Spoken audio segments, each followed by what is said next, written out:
Hello student, स्वागत है आप सभी का एग्ज़ाम फ्रेंड 365 में। वादे के मुताबिक दोस्तों आज मैं आप लोगों के लिए क्रियाकलाप नंबर 3 लेकर आया हूं, जो आज हम लोग इसको डिस्कस करेंगे। ये आपको पता है कि हम लोग अध्याय नंबर 1 के सारे क्रियाकलाप को पढ़ते हुए आ रहे हैं और तीसरा क्रियाकलाप पे हम लोग पहुँचे हैं। ये क्रियाकलाप बहुत ही महत्वपूर्ण होने वाला है। जैसा कि मैंने बताया कि पूरे अध्याय का जो क्रियाकलाप है, सारे के सारे क्रियाकलाप बहुत ही महत्वपूर्ण हैं, क्योंकि इससे क्वेश्चन किसी ना किसी क्रियाकलाप से क्वेश्चन जरूर आपको परीक्षा में देखने को मिलेगा। यहाँ पे हम लोग इस क्रियाकलाप को देखते हैं। तो इस क्रियाकलाप नंबर 3 का जो उद्देश्य है वो है फेरस सल्फेट क्रिस्टल वाली प्रखनली को गर्म करने तथा गंध सूंघने की सही विधि, यानी कि इसके गंध को सूंघने की सही विधि क्या है, इसको भी हम लोग ध्यान में रखेंगे। क्योंकि इससे छेड़खानी, यानी कि इसका प्रैक्टिकल करते समय इसके साथ छेड़खानी नहीं की जाती है, ताकि कैजुअलिटी भी हो सकती है, क्योंकि यहाँ पे आग वगैरह है। और आप अगर प्रैक्टिकल कर रहे हो या प्रायोगिक कार्य कोई भी किसी भी प्रयोगशाला में कर रहे हो तो वहाँ पे काफ़ी सावधानी बरती जाती है और एकाग्रता को ध्यान में रखा जाता है, और जो आपका काम है उस पर फोकस किया जाता है, इधर उधर ध्यान नहीं भटकाते हैं। यहाँ पे हम लोग देखेंगे, शुरू करते हैं। यहाँ पे जो फेरस सल्फेट क्रिस्टल है इसको हम लोग एक सूखी प्रखनली में लेते हैं। सूखी प्रखनली का मतलब यानी कि ये आर्द्रता रहित हो, इसमें आर्द्र ना हो, यानी कि नमी ना हो। और इसे क्या करते हैं, बर्नर या स्प्लिट लाइट के संपर्क में रखते हैं और इसमें जो है फेरस सल्फेट क्रिस्टल डालते हैं, जो सॉलिड कंडीशन में होता है और आर्द्रता के साथ होता है, यानी कि उसमें नमी होती है। और इसको जो है सहायता पूर्वक एक स्टैंड के माध्यम से इसको हम लोग यहाँ पे आग के संपर्क में लाते हैं। तो इसको जब गर्म करते हैं तो कुछ समय के बाद, हाँ एक चीज़ और बात रखना है, ये जो क्वथनली है ये क्वथन नली ही लेना है। क्वथन नली और प्रखनली दोनों में अंतर होता है। प्रखनली थोड़ा सा कमज़ोर होता है, वो आग को झेल नहीं पाता, उसका जो यानी कि लेड होता है वो ऐसा नहीं होता कि आग को झेल ले। तो ये क्वथन नली जो है इसको आग के संपर्क में रखेंगे तो भी ये चटकता नहीं है। तो यहाँ पे इसीलिए मैंने लिखा है क्वथन नली, प्रखनली नहीं। यहाँ पे प्रखनली नहीं लेना है, यहाँ पे क्वथन नली लेना है, क्योंकि इसको आग के संपर्क में हम रखेंगे। तो यहाँ पे हम लोग क्या करते हैं, फेरस सल्फेट के क्रिस्टल को इस क्वथन नली में रख देते हैं और ये होता है गर्म।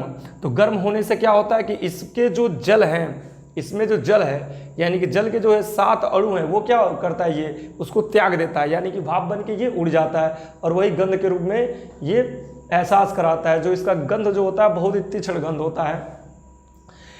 तो इसका हम लोग देखेंगे यहाँ पे प्रेक्षण में। देखिए आप, गर्म करने पर फेरस सल्फेट क्रिस्टल, जिसका सूत्र है FeSO4 × 7H2O के हरे रंग में परिवर्तन हो गया। यानी कि ये जो पहले हम देखेंगे, गर्म करने से पहले इसका रंग हरा होता है और जैसे जैसे इसको गर्म करेंगे तो हरा से क्या होता है, इसके रंग में परिवर्तन होता है। परिवर्तन के बाद ये सफ़ेद रंग का हो जाता है। तो हम जब ये सफ़ेद रंग का हो जाता है तो समझ जाते हैं कि ये इसने क्या किया, जल के 7 अणु जो है उसको क्या किया, ये त्याग दिया, ऐसा प्रतीत होता है। अभी उसका हम लोग समीकरण देखेंगे, क्या समीकरण इसका बनता है। तो यहाँ पे परिवर्तन हो गया क्योंकि यह H2O के 7 अणु क्या करता है, त्याग देता है और आर्द्र सफ़ेद रंग के, थोड़ा इस पे फोकस करेंगे, अनार्द्र सफ़ेद रंग के, यानी कि ये जो होता है फेरस यानी कि सल्फेट का जो क्रिस्टल है ये जो होता है आर्द्र होता है।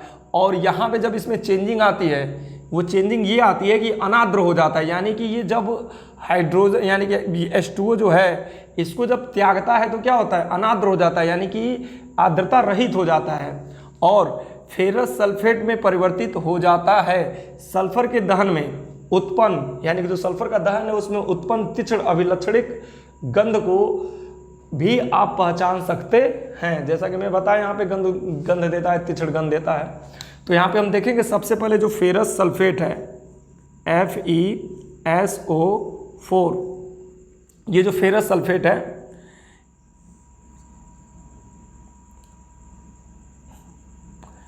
यहाँ पे हम इसके साथ जल के अणु को भी लेंगे। इसका संपर्क जो है आग के साथ कराते हैं, यानी कि इसको गर्म कराते हैं। तो गर्म कराने पर होता ये है कि ये FeSO4 यानी कि फेरस सल्फेट ही रहता है और जल के 7 अणु को क्या करता है, ये त्याग देता है।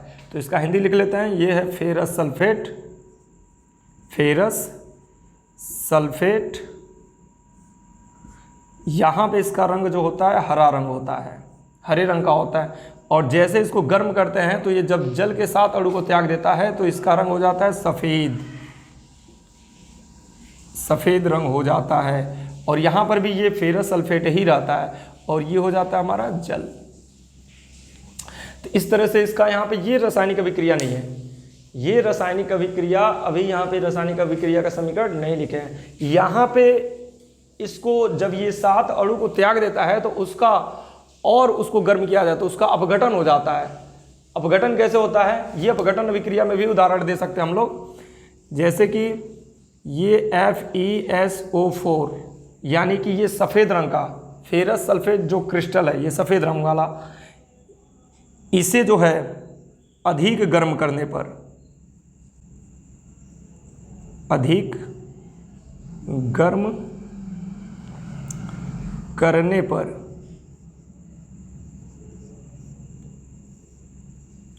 अधिक गर्म करने पर ये अपघटित होता है। तो अपघटित होता है तो फेरिक ऑक्साइड यानी कि Fe2SO3 बनता है।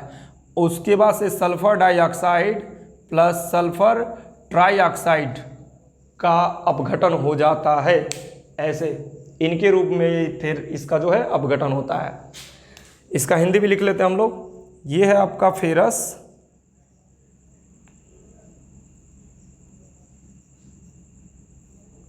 ऑक्साइड, ये है फेरस ऑक्साइड। और यहाँ पे ये जो है फेरिक ऑक्साइड हो जाएगा, फेरिक ऑक्साइड। और ये जो है सल्फर डाइऑक्साइड।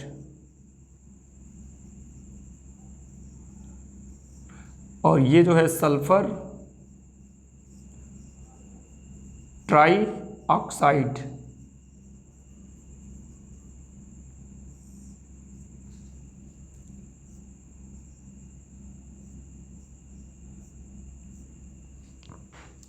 ये कब होता है, ये जब अधिक गर्म करने पर होता है। ये इसका अपघटन हुआ, किसका अपघटन हुआ, फेरस ऑक्साइड का अपघटन हुआ।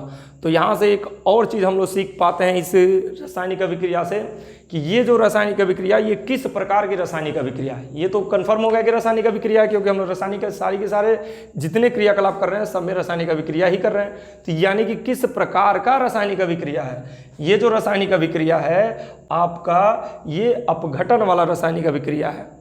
अपघटन के लिए आप इसका उदाहरण दे सकते हैं कि फेरस सल्फेट को जब अधिक गर्म करते हैं तो ये फेरिक ऑक्साइड और सल्फर डाइऑक्साइड और सल्फर ट्राइऑक्साइड में टूट जाता है।